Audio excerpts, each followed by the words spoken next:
नमस्कार, आप सभी का स्वागत, आप सभी का अभिनंदन।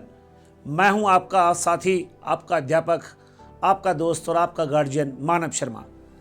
साथियों, अब वो समय आ चुका है जिसका हम सभी को इंतजार था। जी हां, ग्रेड सेकंड की परीक्षाएं अब शुरू होने को हैं। शिक्षक भर्ती ग्रेड सेकंड के लिए तैयारी कर रहे सभी छात्र छात्राएं जो पिछले 1 वर्ष से, 1.5 वर्ष से, 2 वर्ष से लगातार अपनी परीक्षा की तैयारी को अंजाम दे रहे थे, उन सबके लिए विजय श्री को वरण करने का समय आ चुका है। अब आपको जीके का पेपर बिल्कुल अगले ही क्षणों में, यानी कि बस जीके का पेपर आपके सामने खड़ा है और उसके साथ ही आपको सब्जेक्ट का पेपर भी देना है।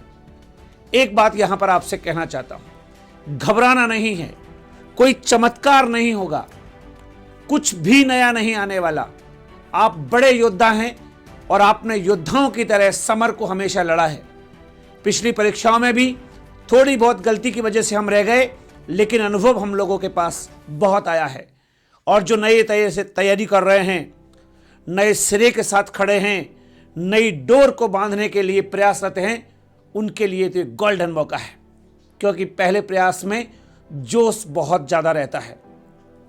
इस बार चूंकि आपने तैयारी बहुत अच्छी की है, लगातार आपने पढ़े हैं, ऐसी स्थिति में पेपर का बिल्कुल भी डर आपको नहीं होना चाहिए। मैं आपको ये गौर से जोर देकर कहना चाहता हूं कि परीक्षा का पेपर आपके अप्रोच से बाहर नहीं होने वाला। हिंदी साहित्य के इतिहास में जो कुछ आपने पढ़ा है, उससे बाहर क्या इतिहास में कोई एग्जामिनर आपसे पूछेगा। हिंदी काव्यशास्त्र जो आपने सीखा था, जिस भाव से आपने सीखा था और जिस मन से आपने उसे सीखा, आपको पता है कि ग्रेड फर्स्ट की पुरानी भर्ती परीक्षा में भी वो पेपर आपके रजिस्टर से, आपकी कॉपी से ज्यों की त्यों उतर के आ गया था। हिंदी में व्याकरण आपके लिए बहुत मामूली खिलौने की तरह है। आपको नॉर्मल तरीके से एक एक टॉपिक को पढ़ने में बस चंद मिनट लगती है, इतनी आपकी धारदार प्रैक्टिस हो चुकी है। उसके साथ साथ स्नातक स्तरीय पुस्तकें और भाषा बोली से संबंधित टॉपिक भी आपने पढ़े हैं। इतिहास के साथ साथ अगर हम जीके के पेपर में जाएं, तो आप इतने समय से तैयारी कर रहे हैं, चूंकि सब्जेक्ट का पेपर सबका बहुत अच्छा होने वाला है, तैयारी है, तो जीके के पेपर पे भी थोड़ा सा सावचेती के साथ जरूर खेलें। यानी कि अगर आप पे बहुत अच्छा आ रहा है, 80%, 90% आपके हो रहे हैं, 85% आपके हो रहे हैं, तो ज़्यादा रिस्क नहीं लें। लेकिन अगर मान लीजिए 70% के लगभग ही हो पा रहा है, तो थोड़ी रिस्क ले लें। और आपको लगता है कि पेपर तो 60% के लगभग जा रहा है अपना, तो रिस्क लेनी ही है, घबराना नहीं है। बस अपने गुरुजनों के आशीर्वाद को मन में रखिए, अपने माता पिता को सपने को साकार करने की जो भावना है उसको मन में रखिए, और याद रखिएगा कि युद्ध से पहले डर सभी को लगता है। जब अर्जुन युद्ध कर रहे थे और उनको पता था कि सामने पितामह हैं, तो डर तो उन्हें भी लगा था कि मैं पितामह के बाण कैसे चलाऊंगा, लेकिन कर्म भूमि में खड़े थे। तो कहते हैं ना, खिते रण विमुख हो वीर पांडव युद्ध क्यों करते कहो, कर्तव्य के बस विज्ञजन करते नहीं क्या क्या हो। कर्तव्य के वशीभूत होकर के ये सब करना होता है। इसलिए कर्तव्य पथ पर खड़े हो तो कोई बड़ा लक्ष्य आपके सामने बचा नहीं है। मैं वादे से कह रहा हूं आपसे कि ये भर्ती परीक्षा का ये दिन, विशेषकर हिंदी छात्रों का 22 दिसंबर का ये दिन आपके लिए ऐतिहासिक दिन होगा। ये दिन आपके जीवन के बेरोजगारी के युद्ध को खत्म करेगा।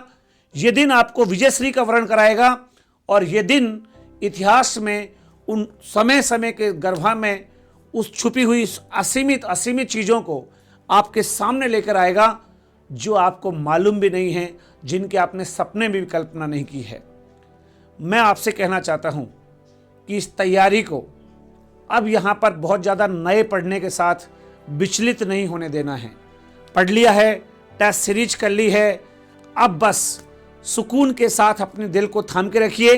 अपने इष्ट, अपने भगवान, अपने आराध्य और अपने गुरुजनों के आशीष को मन में रखिए, और ध्यान रखिएगा कि किसी भी शर्त पर यह पेपर आपसे बड़ा नहीं है, बशर्ते आपका धैर्य वहां पर सही रहे, क्योंकि एग्जाम हॉल में 50% पेपर आपके कॉन्फिडेंस पर डिपेंड करेगा। तर्कपूर्ण विश्लेषणपूर्ण विवेचनात्मक प्रश्नों को अपने मन के साथ आराम से खुले भाव से देना। पेपर को पढ़ना, ज़्यादा जल्दी मत करना, पहले पेपर को पढ़ना। कई बार ऐसा होगा कि पेपर पढ़ा आपने और पूरा पहले वाले प्रश्नों के उत्तर आपको पीछे मिल जाएंगे। कई बार आपके मन की शंका पूरा पेपर पढ़ने के बाद 2, 4, 5 प्रश्नों को हल कर देती है। याद रखिएगा, जो सही प्रश्न आ रहे हैं पहले उनको आप जो है हल्का सा निशान दे करके वहीं पे टिक कर दें, ताकि आपको आइडिया लग जाए, डॉट लगा के कि ये मेरे सही हैं। दूसरे राउंड में उन प्रश्नों को हल करने की कोशिश करें जो 50-50 सही है, OMR भर लेनी है। और उसके बाद में जब समय बचेगा, उसके बाद फिर आपको रिस्क वाले प्रश्नों पे जाना है और वहीं पर रिस्क लेनी है जहाँ पे लगता है कि अब रिस्क लेना बेहद ज़रूरी है। मैं कह रहा हूँ आपसे, आपको न रिस्क की आवश्यकता पड़ेगी। हिंदी सब्जेक्ट में मैं मानव शर्मा आपके साथ पिछले 1.5 साल से 2 साल से लगातार काम करता रहा। ऑनलाइन क्लासेज, ऑफलाइन क्लासेज और साथ ही साथ टेस्ट सीरीज के द्वारा काव्यांग एजुकेशन ने भी आपको नई ऊंचाइयां दी है। तो मुझे पूरा विश्वास है कि जिस तरह ग्रेड फर्स्ट के पेपर में आप लोगों के मैसेज आए थे कि सर पूरा के पूरा पेपर आपके नोट्स आपके रजिस्टर से ज्यों की त्यों मिल गया है, मैं विश्वास से कह सकता हूं कि आने वाले समय में ग्रेड फर्स्ट के तरह ही ग्रेड सेकंड का पेपर भी आपका हूबहू लगभग मिलेगा, क्योंकि हमने कुछ छोड़ा ही नहीं है। सब कुछ आपको पढ़ाया है और सब कुछ आपने पढ़ा भी है। तो मुझे पूरा विश्वास है कि आप जब मिठाई का डब्बा लेकर आएंगे तो मेरे इस बात को हमेशा याद रखेंगे कि कोई चमत्कार आपके सामने नहीं होगा। जीतेंगे आप, विजेता हैं आप, घबराना मत। बस यही कि क्या हार में क्या जीत में, किंचित नहीं भयभीत में, कर्तव्य पथ पर जो मिले ये भी सही वो भी सही। जय हिंद, जय भारत।